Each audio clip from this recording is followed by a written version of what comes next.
নির্বাচিত প্রতিনিধিদেরকে নিয়ে আসন্ন জাতীয় সংসদ নির্বাচনে গণভোটে হাকে বিজয় করার জন্য হায়ের পক্ষে গণজমায়েত উপস্থিত পূর্ণভূমির বিপ্লবী ছাত্র জনতা। আসসালামু আলাইকুম ওয়া রাহমাতুল্লাহি ওয়া বারাকাতুহু।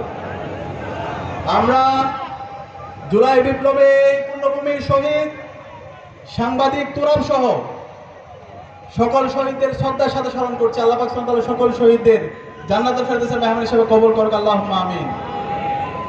বিপ্লবী উপস্থিতি, আজকে বাংলাদেশের আমরা যারা ছাত্র জনতা আছি, জুলাই বিপ্লবের মাধ্যমে বাংলাদেশে যে প্রজন্ম তৈরি হয়েছে, সেই প্রজন্ম বাংলাদেশের ইনসাফের পক্ষে অবস্থান নিয়েছে।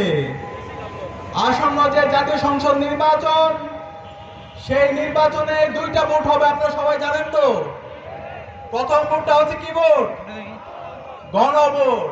এই গণভোটে হাকে বিজয় করার জন্য আমাদের সবাইকে সিদ্ধান্ত নিতে হবে। আমরা কি পারবো ইনশাআল্লাহ? আমরা যারা এখানে উপস্থিত হয়েছে প্রত্যেককে এক একজন অ্যাম্বাসাডর হতে হবে। এই সিলেটের প্রতিটি পাড়ায় মহল্লায় গণভোটে হাকে বিজয় করার জন্য আমাদেরকে ক্যাম্পেইন করতে হবে। আমরা কি পারবো ইনশাআল্লাহ?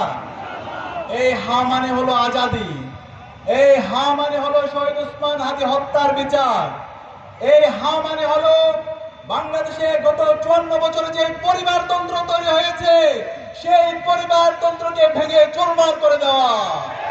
এই হা মানে হলো জনগণের যে প্রকৃত ক্ষমতা, সেই ক্ষমতা জনগণের হাতে তুলে দেওয়া। এই হা মানে হলো আমার এই বাংলাদেশের কৃষকের টাকায়, শ্রমিকের টাকায়, রিক্সা চালকের টাকায় আমার যে দেশ চলে, তাদের সন্তানকে আগামীর রাষ্ট্রনায়ক বানানোর জন্য ক্ষেত্র তৈরি করা। এই হা মানে হলো বাংলাদেশের বিগত ফ্যাসিবাদী আমলে যে গুম খুন আয়নাগর তৈরি হয়েছে, এই খুনি হাসিনা এবং তার দোসরদেরকে বিচারের আওতায় নিয়ে আসা, এবং যে ফ্যাসিবাদী কাঠামো আছে, সেই ফ্যাসিবাদী কাঠামোকে ভেঙে নতুন রাজনৈতিক সংস্কৃতি বিনির্মাণ করা। এই গণভোটে হায়ের পক্ষে ইতিমধ্যে বাংলাদেশের সকল ছাত্ররা অবস্থান নিয়ে নিয়েছে, সকল নাগরিকরা অবস্থান নিয়ে নিয়েছে। সুতরাং এই গণভোটে আগামী 12 ফেব্রুয়ারি আমাদের প্রথম যে সিলটি পড়বে, সেটা হচ্ছে গণভোটে হায়ের পক্ষে সিল। আমরা পারবো তো ইনশাআল্লাহ? ইনশাআল্লাহ। একই সাথে আমরা দেখতে পাচ্ছি একটি দল তারা নায়ের পক্ষে অবস্থান নিয়েছে। এই না মানে হচ্ছে ভারতের দালালি করা, এই না মানে হচ্ছে দিল্লির যারা দালাল না আছে তাদের পক্ষে অবস্থান নেওয়া, এই না মানে হচ্ছে আবার পিলখানা হত্যাকাণ্ড এই স্বাধীন বাংলাদেশে সম্পন্ন করার জন্য বন্দোবস্ত করা, এই না মানে হলো বিচারিক হত্যাকাণ্ডের মাধ্যমে আবার জাতীয় নেতৃবৃন্দকে শহীদ করা, হত্যা করার পরিকল্পনা করা, এই না মানে হলো আবার বিগত সময়ে যে 3টা নির্বাচন হয়েছে, সেই ফ্যাসিবাদী কাঠামোতে আবার নির্বাচন করার বন্দোবস্ত তৈরি করা, এই না মানে হলো আবার আয়নাগর তৈরি করা, এই না মানে হলো আমাদের ইলিয়াস আলী থেকে শুরু করে ব্যারিস্টার আরমান এবং মাইকেল চাকমাকে যে গুম করা হয়েছে, সেই গুমের সংস্কৃতি আবার ফিরিয়ে নিয়ে আসা। সুতরাং এই জুলাই প্রজন্ম বেঁচে থাকতে বাংলাদেশে যারা ন্যায়ের পক্ষে দালালি করছে, তাদের স্থান আমরা হতে দেব না। আমরা বলতে চাই বাংলাদেশের রাজনৈতিক দলগুলোকে, ইতিমধ্যে 11 দলীয় জোট ঐক্যবদ্ধ বাংলাদেশ জামাত ইসলামীর নেতৃত্বে যে জোট গঠিত হয়েছে, তাদের নির্বাচনী ক্যাম্পেইনে তারা হায়ের পক্ষে অবস্থান নিয়েছে। তাদের যত ক্যাম্পেইন হচ্ছে, তারা হায়ের পক্ষে ক্যাম্পেইন করছে। কিন্তু আমাদের কষ্ট লাগে, দীর্ঘ ফ্যাসিবাদী বিরোধী আন্দোলনে যারা আমাদের সহযোদ্ধা ছিল, তারা আজকে ইনিয়ে বিনিয়ে নায়ের পক্ষে অবস্থান নিচ্ছে। আমাদের সম্মানিত তারেক রহমান, তিনি বিভিন্ন জায়গায় বক্তৃতা দিচ্ছে বারবার, এবং বিভিন্ন ধরনের নাটক করছে তার মঞ্চের মধ্যে। সেই নাটকের মঞ্চের মধ্যে আমরা একটিবারের জন্য হায়ের স্লোগান আমরা দেখতে পাই না, হায়ের ডায়লগ দেখতে পাই না। তাহলে আমরা কি ধরে নিব আপনি নায়ের পক্ষে অবস্থান নিচ্ছেন? না মানে হলো হাসিনা, না মানে হচ্ছে মোদি, না মানে হলো হাসিনার যে ফ্যাসিবাদী কাঠামো, সেটা রাষ্ট্রের মধ্যে রেখে দেওয়া। আপনারা কি সেই হাসিনা হতে চান? তাহলে বলে দিন, তাহলে আমরা হাসিনাকে যেভাবে ডিল করেছি, হাসিনাকে যেভাবে লাথি দিয়ে ভারতে পাঠিয়ে দিছি, ঠিক সেভাবে আমরা আপনার সাথে ডিল করবো। সুতরাং আপনার অবস্থান পরিষ্কার করেন, এখনো সময় আছে।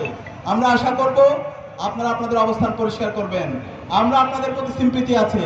আমরা জানি এই বাংলাদেশে শহীদ জিয়ার অনেক অবদান আছে, বেগম খালেদা জিয়ার অবদান আছে, কিন্তু আজকে যে বিএনপি দেখতে পাচ্ছি সেই বিএনপি বেগম খালেদা জিয়া এবং শহীদ জিয়ার আদর্শ ধারণ করে না। বাংলাদেশ বন্দী যে রাজনীতি, সেই রাজনীতিকে তারা আর ধারণ করছে না। তারা সেই ফেসিবাদী যে কাঠামো, সেই চাঁদাবাজি, টেন্ডারবাজি, সন্ত্রাসের রাজনীতি আমরা দেখতে পাচ্ছি।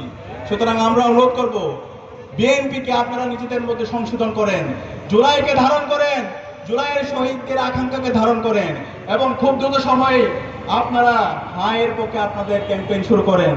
কিন্তু হায়ের পক্ষে যদি আপনাদের অবস্থান পরিষ্কার না করেন তাহলে 12 ফেব্রুয়ারি পর্যন্ত যেতে হবে না। তার আগে বাংলাদেশের মুক্তিকামী ছাত্র জনতা আপনাদের বিরুদ্ধে গণরায় দিয়ে দিবে।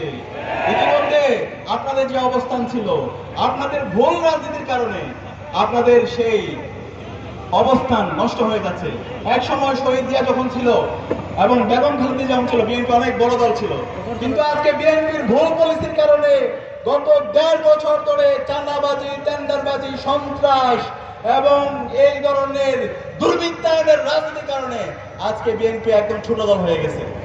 সুতরাং আপনারা যদি আবার আগের অবস্থায় নিজেদেরকে ফিরে নিতে চান তাহলে আপনারা এখনো সময় আছে, হায়ের পক্ষে আপনারা ক্যাম্পেইন শুরু করেন, তরুণ প্রজন্মকে ধারণ করেন, জুলাই বিপ্লবের আকাঙ্ক্ষাকে ধারণ করেন।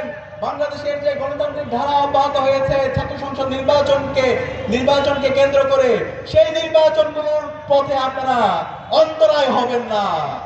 আমরা অনুরোধ করব তারেক জিয়াকে, আপনি দ্রুত সময়ের মধ্যে আপনার এই রাজনৈতিক দলকে, আপনার দলের গুন্ডাদেরকে আপনি সামলান। আমরা গতকালকে দেখতে পেয়েছি জুলাই বিপ্লব পরবর্তী আমাদের যে আকাঙ্ক্ষা ছিল বাংলাদেশের নির্বাচন হবে ফ্রি, ফেয়ার, ক্রেডিবল এবং সহিংসতা মুক্ত, কিন্তু আমরা দেখতে পেয়েছি গতকালকে শেরপুরে বাংলাদেশ জামায়াত ইসলামের উপজেলা সেক্রেটারি রেজাউল করিম ভাইকে বিএনপি সন্ত্রাসীরা কমিয়ে হত্যা করেছে। এখন পর্যন্ত এই সন্ত্রাসীদেরকে রাষ্ট্র অ্যারেস্ট করতে ব্যর্থ হয়েছে এবং প্রায় 100-র অধিক নাগরিকদেরকে আহত করেছে। আমরা বলতে চাই, নির্বাচন কমিশন আপনারা কি করছেন? আপনারা এখন পর্যন্ত হাতে চুরি করে বসে আছেন। আপনাদের কাজ কি? এই নির্বাচন যদি সুস্থ, অবাধ এবং নিরপেক্ষ করতে না পারেন, বিগত ফ্যাসিবাদী আমলে বাংলাদেশের নির্বাচন কমিশনের যে পরিণতি হয়েছিল তার চাইতে খারাপ পরিণতি আপনাদের হবে।